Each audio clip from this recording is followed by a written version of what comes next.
నమస్కారం. నా పేరు వసంత లక్ష్మి. నేను యూనివర్సిటీ ఆఫ్ సిలికాన్ ఆంధ్రాలో, అమెరికాలో ఉన్న యూనివర్సిటీ ఆఫ్ సిలికాన్ ఆంధ్రాలో సంస్కృతం డిపార్ట్మెంట్‌కి చైర్ అంటే హెడ్‌గా పనిచేస్తున్నాను. ఈ ఫోటోలో కనిపిస్తున్న మహానుభావులు పేరి వెంకటేశ్వర శాస్త్రి గారు. వారు కృష్ణ చరితం అనే ఒక కావ్యాన్ని, గద్య కావ్యాన్ని రాశారు. వారి మనవరాలు వల్లి కందాళ గారి కోరిక మీద నేను ఆ గద్య కావ్యాన్ని కొద్దిగా ఎక్స్ప్లెయిన్ చేస్తూ కొంచెం కొంచెంగా దాని తాలూకు అర్థం చెప్తూ దాంట్లో ఉండేటువంటి చిన్న చిన్న విశేషాలు కూడా చెప్పడానికి ఈ ఈ దీన్ని ప్రారంభం చేశాను.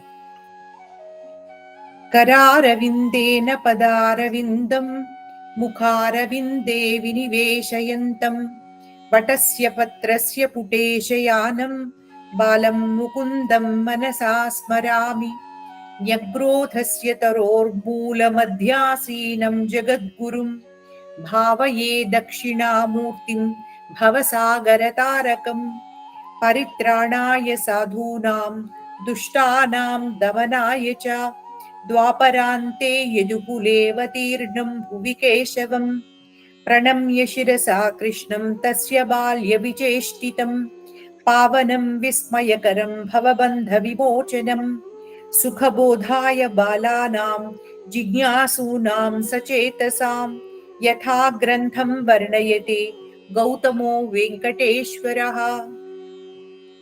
ముందర ఉన్నవన్నీను కరారవిందేన పదారవిందం దగ్గర నుంచి ఉన్నవన్నీను కృష్ణుడు, దక్షిణామూర్తి వారి తలుకు స్తోత్రపరమైనటువంటి శ్లోకాలు. 3వ శ్లోకం దగ్గర నుంచి ఆయన ఏ గ్రంథాన్ని అయితే రాయబోతున్నారో ఆ గ్రంథం తాలూకు దానికి సంబంధించినటువంటి వివరం కొంచెం చెప్తున్నారనమాట. పరిత్రాణాయ సాధూనాం దుష్టానాం దమనాయ చ ద్వాపరాంతే యదుకులే అవతీర్ణం భువి కేశవం ప్రణమ్య శిరసా కృష్ణం. కృష్ణుడికి శిరస్సుతో నమస్కరించి, నా శిరస్సు వచ్చి నమస్కరించి, ఇది ఎటువంటి కృష్ణుడు అంటే సాధూనాం పరిత్రాణాయ సాధువులను రక్షించడం కోసం, దుష్టానాం దమనాయ చ దుష్టుల్ని శిక్షించడం కోసం, ద్వాపరాంతే ద్వాపర యుగంతాలకు చివరి భాగంలో యదుకులే అవతీర్ణం భువి నేల మీద యదుకులే అవతీర్ణం యదు వంశంలో కుల శబ్దానికి సంస్కృతంలో క్యాస్ట్ అనే అర్థం కాదు. మనం ప్రస్తుతం తీసుకుంటున్నటువంటి మనం కల్పించుకున్న అర్థం. కుల శబ్దానికి వంశము, కుటుంబము అని అర్థం. సో యదువు యొక్క కుటుంబంలో, యదువు యొక్క వంశంలో నేల మీద పుట్టినటువంటి కేశవుడు, కృష్ణుడు అనే పేరుతో పిలువబడిన వాడు అయినటువంటి ఆ పరమ పురుషుడికి శిరస ప్రణమ్య శిరస్సుతో నమస్కారం చేసి, ఆయన యొక్క బాల్య విచేష్టితాని బాలక్రీడలని, అవి ఎటువంటివి అంటే పావనం విస్మయకరం భవబంధ విమోచనం, అవి చాలా పవిత్రమైనవి, మనకి ఎంతో విస్మయాన్ని కలిగించేవి. భవబంధాలని, భవం అంటే ఏమిటి? చావు పుట్టుక, పునరపి జననం పునరపి మరణం పునరపి జననీ జఠరే శయనం అని దేన్నైతే చెప్తారో అదే భవం అంటే మళ్ళీ పుట్టుక, మళ్ళీ చావు.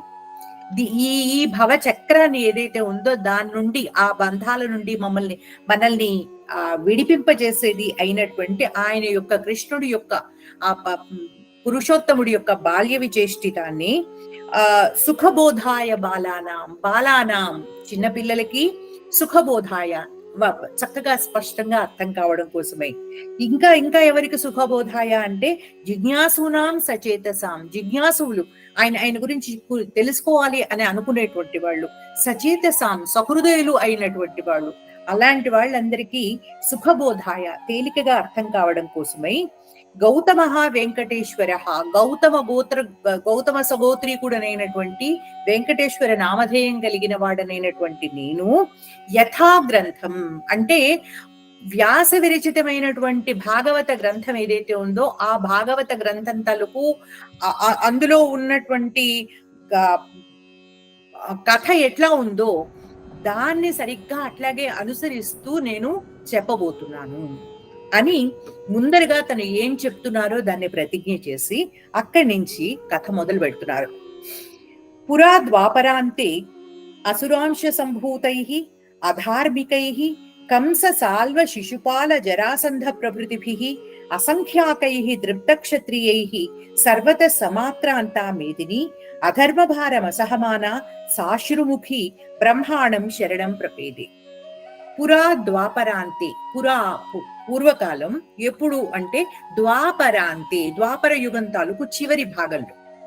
ఈ కథ అంతా జరిగింది ఎప్పుడు అంటే ద్వాపర యుగం చివరికి వస్తూ ఉండగా, ఆ సమయంలో అసురాంశ సంభూతై, అసురుల యొక్క రాక్షసుల యొక్క అంశతోటి పుట్టిన వాళ్ళు, అధార్మికై, అధార్మికులు అయినటువంటి కంస సాల్వ శిశుపాల జరాసంధ ప్రభృతిభిః, కంసుడు, సాల్వుడు, శిశుపాలుడు, జరాసంధుడు మొదలైనటువంటి అసంఖ్యాకై, అసంఖ్యాకులైన అనేకులైనటువంటి దృప్త క్షత్రియై, దృప్త అంటే బాగా గర్వించి ఉన్న, దర్పంతో ఉన్నటువంటి క్షత్రియై, క్షత్రియుల చేత సర్వతః సమాక్రాంత మేదిని, మేదిని భూమి సర్వతః సమాక్రాంత అంతటా వ్యాపించబడింది. అంటే వీళ్ళందరూ భూమి మీద అంతటా వ్యాపించి ఉన్నారు.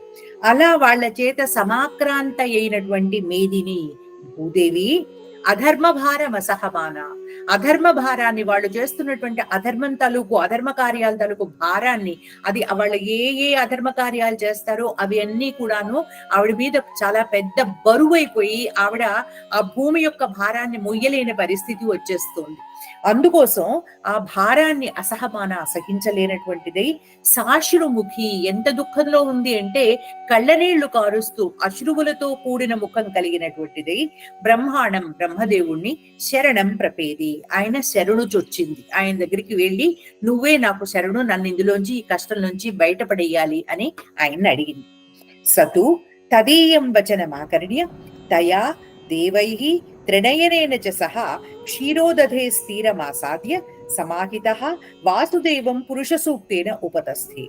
సతు, ఆ బ్రహ్మదేవుడు ఆయనైతే ఏం చేశాడంటే, ఇక్కడ తు అన్నారు కాబట్టి ఆ తు అనేటువంటి దానికి ఏమిటంటే ఆయనైతే అని అర్థం. ఆయనైతే అంటే ఏమిటి, ఈ భూదేవి చెప్పినటువంటి ఆవిడ తలుపు కష్టాన్ని తీర్చటము ఆయన చేతిలో లేదు, ఆయన చేతిలో ఉన్న పని కాదు.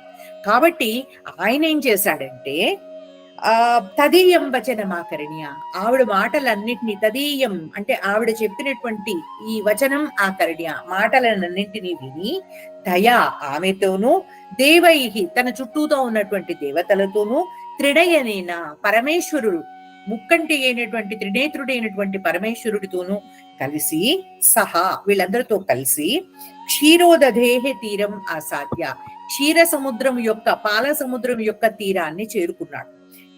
చేరుకుని సమాహిత, వాళ్ళందరితో అక్కడ కలిసి ఉన్నవాడై, అంటే వాళ్ళందరూ కూడా ఒక గుంపుగా నిలబడ్డారనమాట. సమాహిత, అక్కడ ఒక గుంపుగా అక్కడ చేరిన వాళ్ళే వాసుదేవుణ్ణి, శ్రీమన్నారాయణుణ్ణి పురుష సూక్తేన ఉపతస్థి, పురుష సూక్తంతో స్తోత్రం చేశాడు.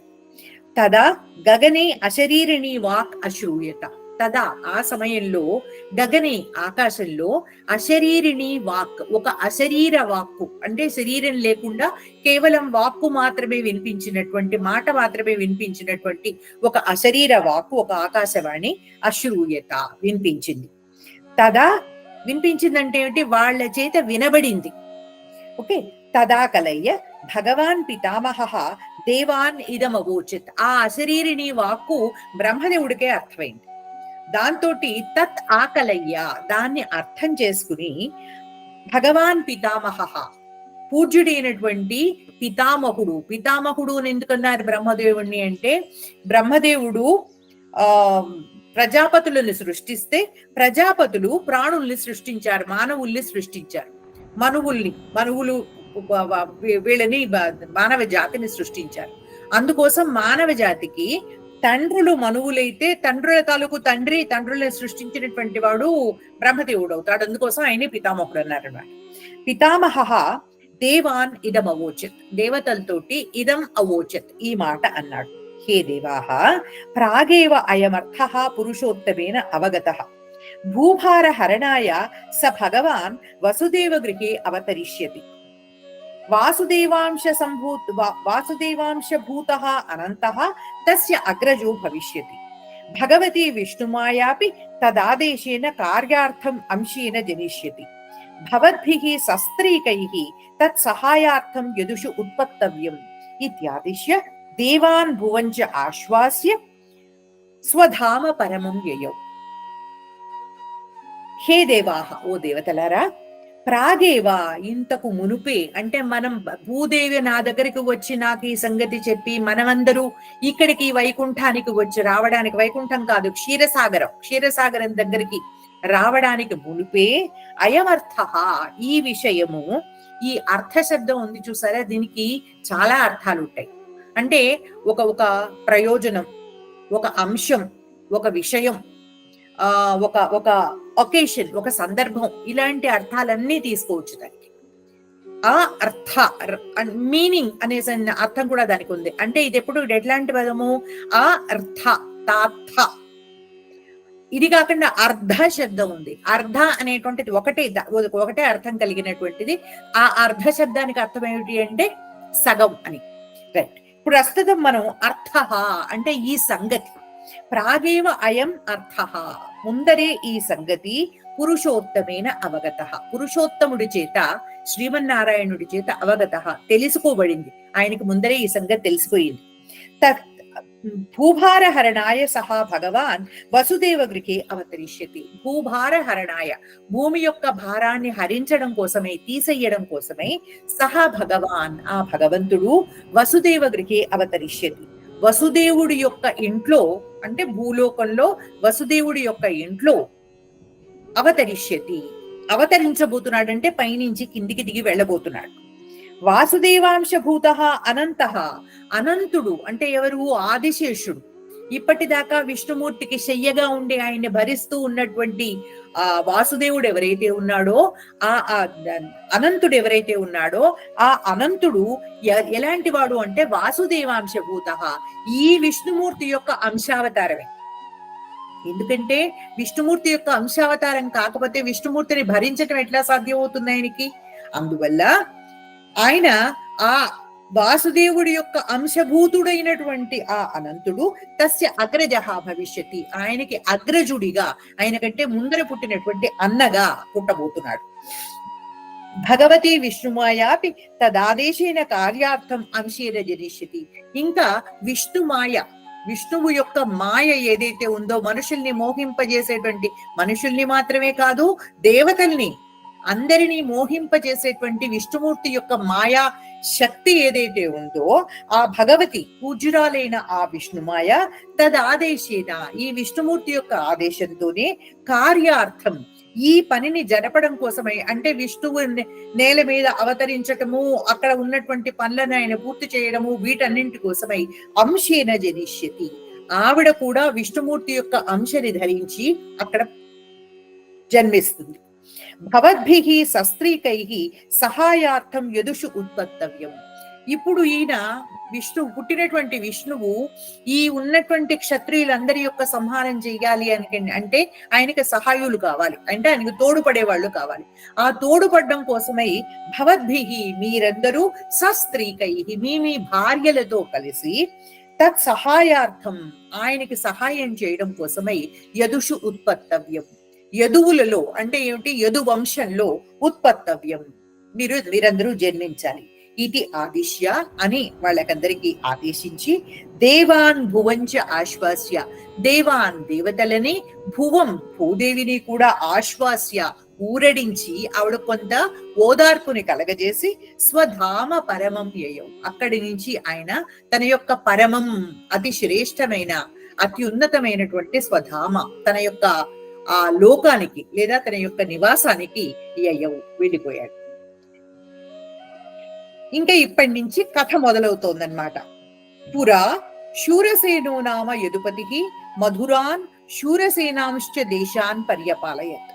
పురా పూర్వం శూరసేన నామ, శూరసేనుడు అనే పేరు గల యదుపతి, ఒక యదు రాజు, యదు వంశంలో పుట్టినటువంటి ఒక రాజు, మధురాన్, మధుర అనే పేరు కలిగినవి, శూరసేనాన్, శూరసేనములు అనే పేరు కలిగినవి అయినటువంటి దేశాన్, దేశాలని పర్యపాలయత్, ఆయన పరిపాలించాడు.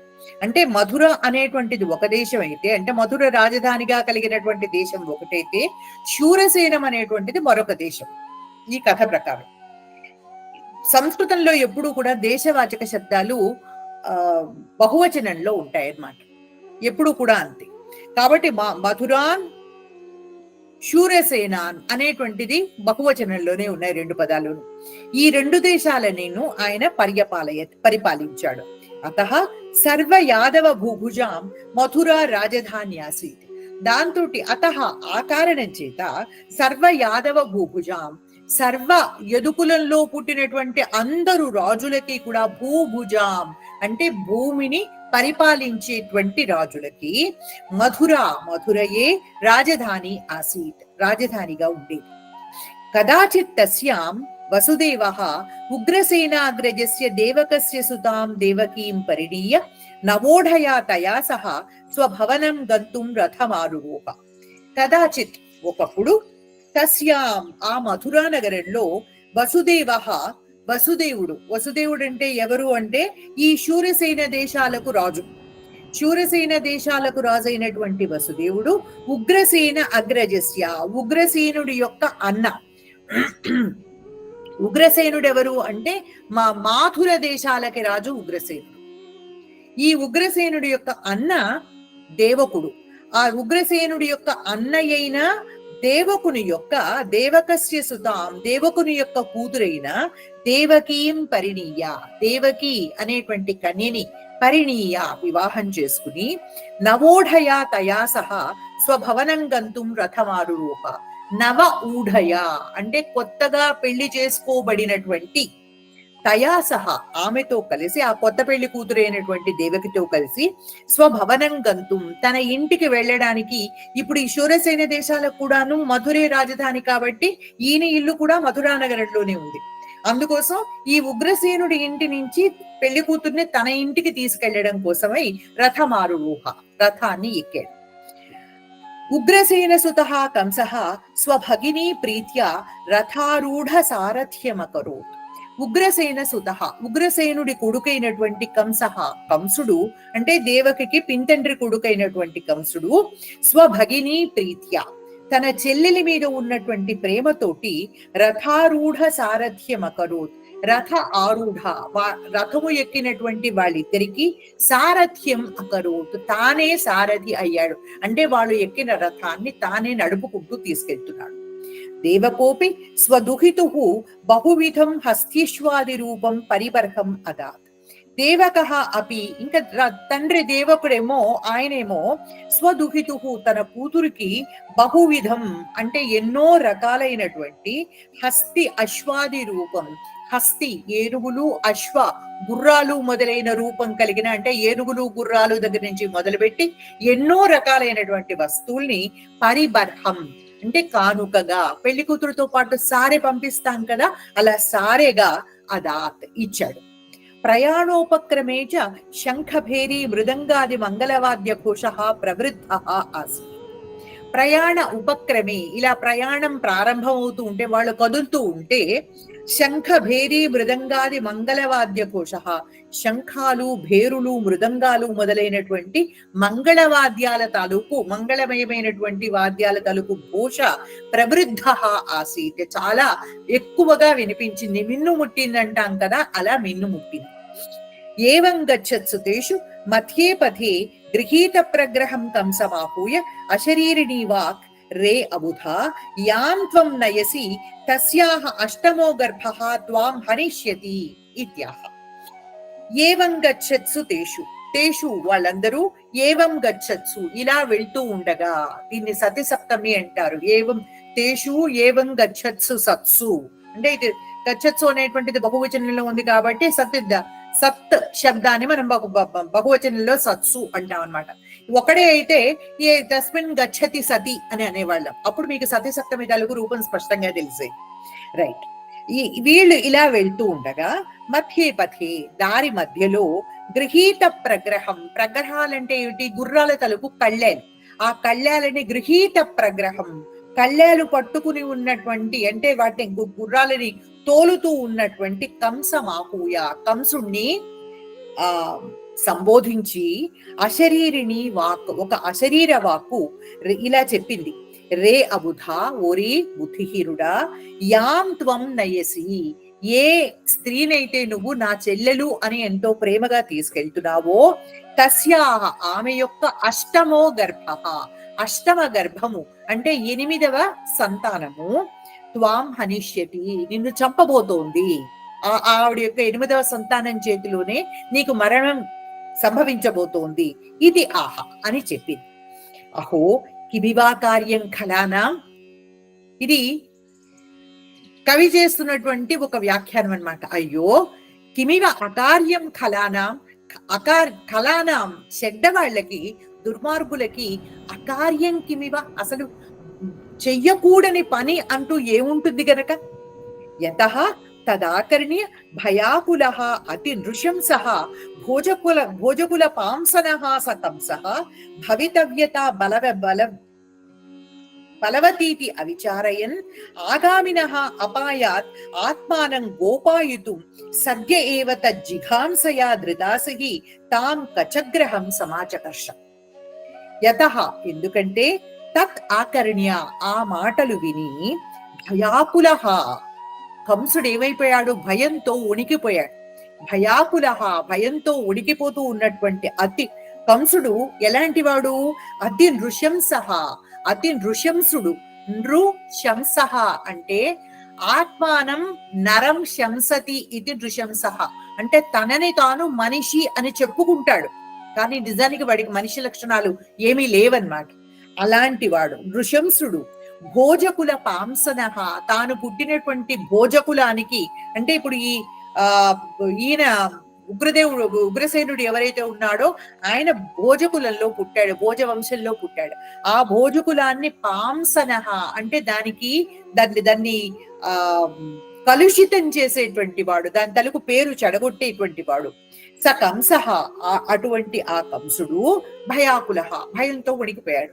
దాంతో భవితవ్యత బలవతీతి అవిచారయన్, అతనికి ఆ క్షణంలో తట్టనిది ఏమిటి అంటే భవితవ్యత అంటే జరగబోయేటువంటిది, అంటే విధి అంటాం కదా మనం, విధి అనేటువంటిది బలవతి, చాలా బలం కలిగినది, నేను ఏం చేసినా సరే ఆ విధిని మార్చలేను అని ఆ విచారయన్, ఆలోచించకుండా, ఆగామినః అపాయాత్ అంటే అవిచారయన్ అంటే అది శత్రు ప్రత్యయాంతం, ఆలోచించని వాడై, ఆగామినః అపాయాత్, ఆగామినః తనకి రాబోతూ ఉన్నటువంటి అపాయం నుండి, ఆత్మానం గోపాయితం తన్ని ఎలాగైనా సరే రక్షించుకోవాలి అని అనుకుని, సద్యయేవ వెంటనే, తత్ జిఘాంసయ, తత్ అంటే ఆ దేవకిని, జిఘాంసయ చంపేయాలి అనేటువంటి కోరికతో, ధృదాసిహి కత్తి చేత పట్టుకున్నవాడై, తాం కచగ్రహం సమాచకర్ష, ఆవిడ్ని కచగ్రహం అంటే చేత్తో జుట్టు పట్టుకుని సమాచకర్ష ఒక్కసారిగా కిందకి లాగాడు, రథంలోంచి కిందకి లాగేశాడు. మనం ఇక్కడికి ఆపేద్దాం. చాలా చాలా ధన్యవాదాలండి వసంత లక్ష్మి గారు. మా తాతగారి పుస్తకం మాకు అర్థమయ్యేలా చాలా బాగా చెప్తున్నారు. ఇక్కడ కొన్ని ప్రశ్నలు ఉన్నాయి, అడుగుతానండి. తప్పకుండా. ధన్యవాదాలండి. అధార్మికైః కొంచెం చెప్తారండి, అది విభక్తి రూపం. ధార్మిక అంటే ధర్మం కరోతి ఇది ధార్మిక, తాను ధర్మం చేసేటువంటి వాడు ధార్మికుడు. నా ధార్మిక అధార్మిక అంటే ఇప్పుడు మనం అధార్మికా అనేటువంటి బహువచన రూపం తీసుకోవాలి. ఓకే, ధర్మం చేసేటువంటి వాళ్ళు ధార్మికులైతే, ధార్మికులు కాని వాళ్ళు అధార్మికులు. ఈ శబ్దం ఎలాంటిది, రామశబ్దం లాగా ఉంటుంది. అధార్మిక అధార్మికో అధార్మిక, రామేణ రామాభ్యాం రామై ఎలా అవుతుందో అలాగే అధార్మికేణ అధార్మికాభ్యాం అధార్మికై, అధార్మికై అనేటువంటి తృతీయ విభక్తి బహువచనం. ధన్యవాదాలండి. ప్రపేదే కూడా కొంచెం చెప్తారా అండి? ప్రపేదే అనేటువంటిది ప్ర అనేది ఉపసర్గ అండి. ఈ పేదే అనే రూపం ఏమిటంటే పదగతౌ ధాతు. ఈ పదగతౌ ధాతుకి భూతానద్యతన పరోక్షే లిట్ రూపం ఇది. దానికి రూపం ఎలా వస్తుంది అంటే పేదే పేదాతే పేదిరే పేదిథే పేదిషే పేదాథే పేదిధ్వే ఇట్లా వస్తాయి రూపాలు. ఈ ప్ర ఉపసర్గ కలిపేసరికి ప్రపేదే అని రూపం వస్తుంది అన్నమాట. ఓకే అండి, ధన్యవాదాలు. అంటే పదగతౌ ధాతువుకి భూతానచేతన పరోక్ష లిట్లో ప్రథమ పురుష ఏకవచనం ఇది. భవద్భిః చెప్తారా అండి కొంచెం? మీకు తెలిసిన భవచ్ఛబ్దమే భవతా భవద్భ్యాం భవద్భిః. ఓకే. ఇది కూడాను తృతీయ విభక్తి. మామూలుగా మీరు దీంట్లో భవచ్ఛబ్దం వాడుతూనే ఉంటారు కదా సంభాషణలో, అదే భవచ్చు. ఓకే. పరమం యయౌ యయౌ చెప్తారా అండి? యా ప్రాపణే ధాతు. యా ప్రాపణే ధాతువుకు కూడాను భూతానచేతన పరోక్ష లిట్లో ప్రథమ పురుష ఏకవచనం. యయౌ యయతు యయుః, యయిథ యయాథ యయతుః యయా యయౌ యయివ యయిమ అని రూపాలు. నవోఢయ మీరు చెప్పారు, ఇంకొకసారి కొంచెం చెప్తారా అండి? నవూఢ నవ ఊఢ. ఊఢ శబ్దం ఏమిటంటే ఇది వహ ప్రాపణే ధాతువుకి తప్రత్యయంతం అనుకుంటాను. నవాచసా ఊఢాచ నవూఢ అవుతుంది. అంటే కొత్తగా పెళ్లి చేసుకోబడినటువంటిది. నవోఢయ నవోఢాభ్యాం నవోఢాభి, రమయా రమాభ్యాం రమాభి లాగా తృతీయ విభక్తి. ఓకే, అంతేనండి ప్రస్తుతానికి. సర్వే జనా సుఖినో భవంతు.